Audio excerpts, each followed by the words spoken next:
Rogers in the 25th century.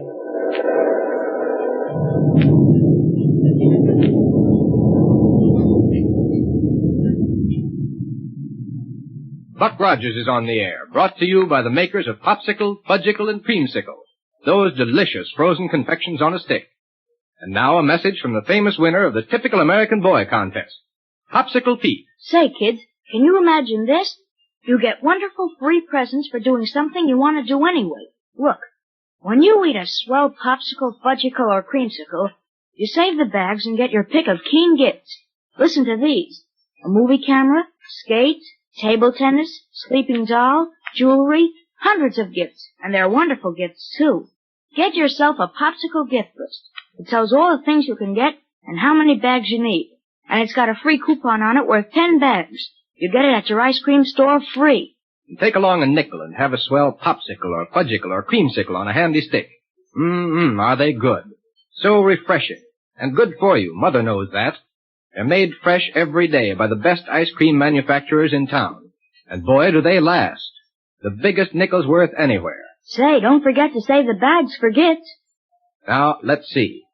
In our last episode, we learned that while Buck and his friends were trying to get on the trail of Killer Kane and Ardela, Kane appeared aboard Black Barney's rocket plane and ordered him to head for the ruins of ancient Philadelphia. But tonight, we'll pick up our story at the Central Spaceport, where Buck and Wilma are waiting in vain for Barney to come in and land. Now, here we go, 500 years into the future.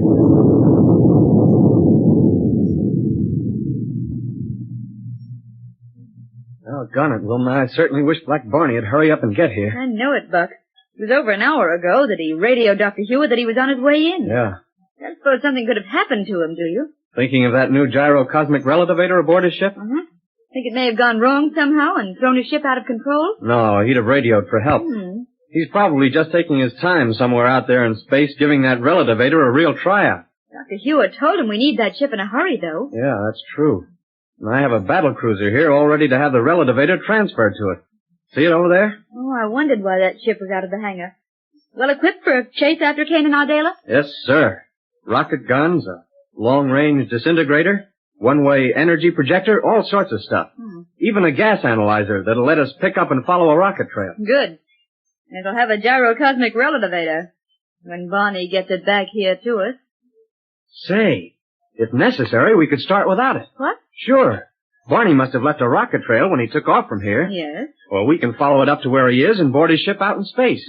How? With a good old collapsible airlock. Collapsible airlock? Sure, you remember it. A big flexo steel tube that... Well, look there. Don't you see it there on the underside of our battle cruiser? Oh, yes. It's a big tube that connects two ships flying side by side out in space. Or better still, you can hook the two ships together with the magnetic grapples they all carry. Uh-huh. Then the collapsible airlock makes an airtight connection between the two ships. Oh, I see. We could transfer the gyro cosmic relativator to our cruiser that way. That's the idea. Wilma, you're so doggone used to all these scientific developments that you don't even think of them when there's an occasion to use them. But having come from the 20th century, they're all so marvelous to me, I can't help thinking of most of the time. So come on, let's hop into the cruiser, turn on the gas analyzer, and take off. Well, now listen, Buck. Come on, all the time we're standing around here, waiting for Barney to come back is wasted. Gives Kane and Ardela just that much more chance to get away from us. I doubt if they're very far away. No rocket planes have been reported missing, you know. Except for a little air roadster. The one that was seen leaving the vicinity of Dr. Hewer's laboratory. Mm-hmm. And with that pair at the controls, even a little roadster is enough to take them well out of reach. Look, Buck. Yeah? Why not try calling Barney by radio before we head out into space after him? Now, that's a good idea. But come on. Aboard the cruiser is as good a place to call him as any. Okay. Here you are. Go ahead and climb in. Right. Shall I turn on the transmitter? Please. I'll leave this metal door open just in case he should come sailing down while we're trying to contact him. All set, Buck. Go ahead. Thanks. Buck Rogers calling Black Barney. Probably he'll come in now that we've decided to go up after him. No, that won't make me mad. Calling Black Barney. Buck Rogers calling Black Barney. Apparently he didn't realize how important it was that he get back here in a hurry. Calling Black Barney. Funny, though, that he doesn't answer. I think he might have the receiver aboard that ship turned off. No reason under the sun why he should. Even then, the automatic signal would work. Calling Black Barney. But something must be wrong. He's had plenty of time to get back here, even flying slowly. And if he doesn't answer a radio call, why, something must be wrong, that's all. I hope you're wrong. Calling Black Barney. I'm afraid you're right, Wilma. Close the metal door, will you, please? All set, Buck. Now, take the controls and head us straight up until the gas analyzer picks up the trail of rocket exhaust from Barney's ship. Mm-hmm. I'm going to keep on trying to call him. Right. Here we go.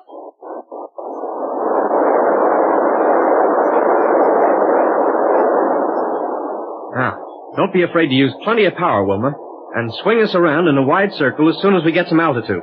Okay, Buck. Calling Black Barney. Buck Rogers calling Black Barney. Calling Black Barney.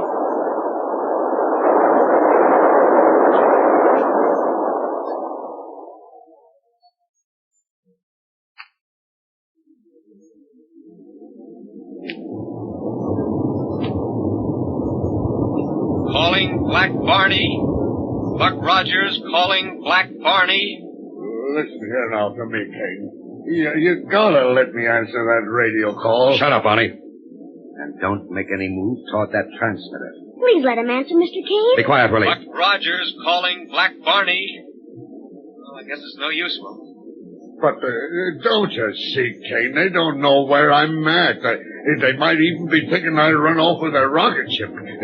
This one. Which is exactly what you have done. No, sir. Why, if it wasn't for you, I'd have this ship right back at the center of space. Don't you see, Barney? You're in trouble, no matter how you look at it. The only wise thing you can do is come along and work with me.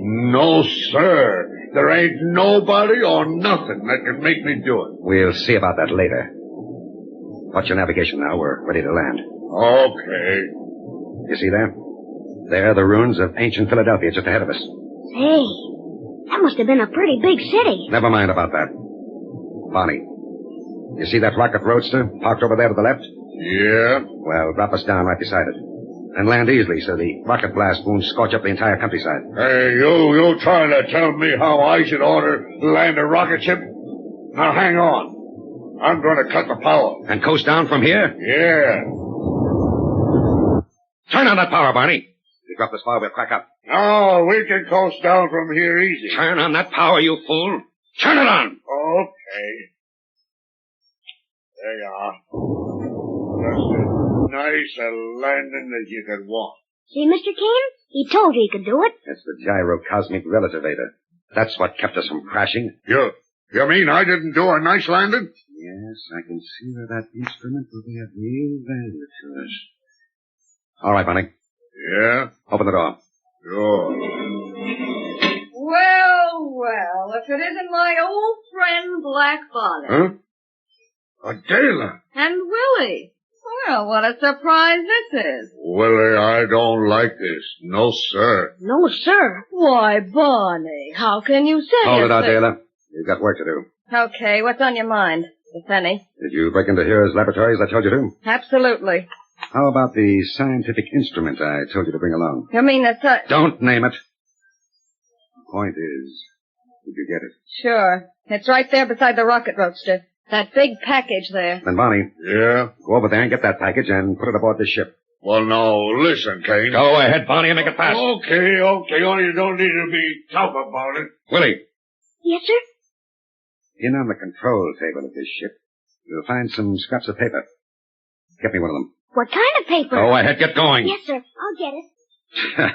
Okay, now what? Oh, where do you want me to put this, Kane? Inside the ship, I said. On the floor, anywhere. Okay. Adela, keep an eye on him to make sure he doesn't try to touch the controls and get away. Right, Kane. Here's a piece of paper, Mr. Kane. Good. Now, hold still so I can write on it on your back. That's it.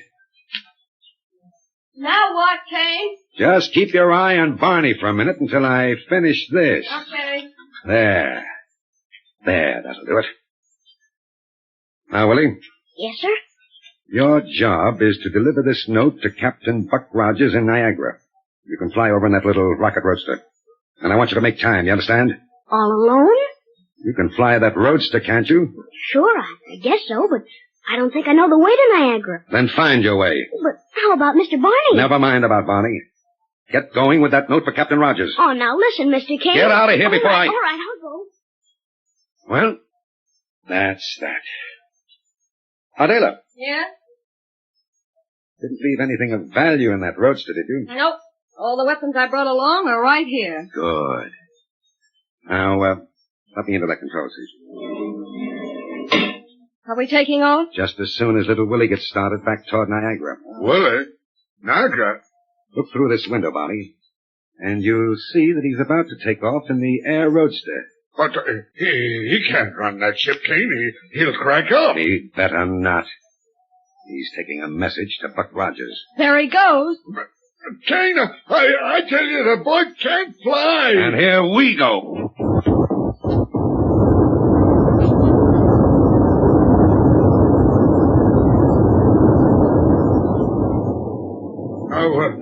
Listen here to me, Kane. Yes, Kane, I think you were crazy to let Willie try to fly to Niagara like that. Are you running this little party, or am I? Oh. Barney. Barney! Yeah? Watch closely, and I'll show you how to keep from leaving a rocket trail. What are you going to try to do, Kane? Cut the power and coast into the place we land. But we'll smash up. Use your head, Adela. This ship is equipped with a gyro cosmic relativator. But you're not going to make our headquarters so close to the place we left Willie, I hope. Absolutely. Because that's the last place in the world Rogers would expect to find us. I hope you're right, Kane. Of course I am. Now, Barney, you can unwrap that package there on the floor. What is it? The instrument that'll make you more than glad to join forces with Adela and me. No, sir. No, sir. There won't nothing ever make me do that. Well, let me see what you got. Watch that face, Adela. Right. Kane! No! Well? It's a ray. The cycle description ray. Right, Barney. The psychic restriction ray.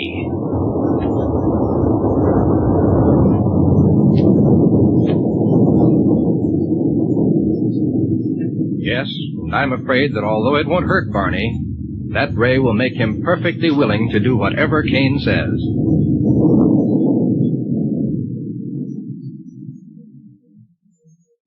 Say, fellas and girls, there's a raft of wonderful presents just waiting for you to send in those bags from Popsicle, Fudgicle, and Creamsicle. I picked out the presents. Yep, skates, fishing tackle, a candid camera, dolls, bracelets, wallets, and gosh, hundreds of swell things.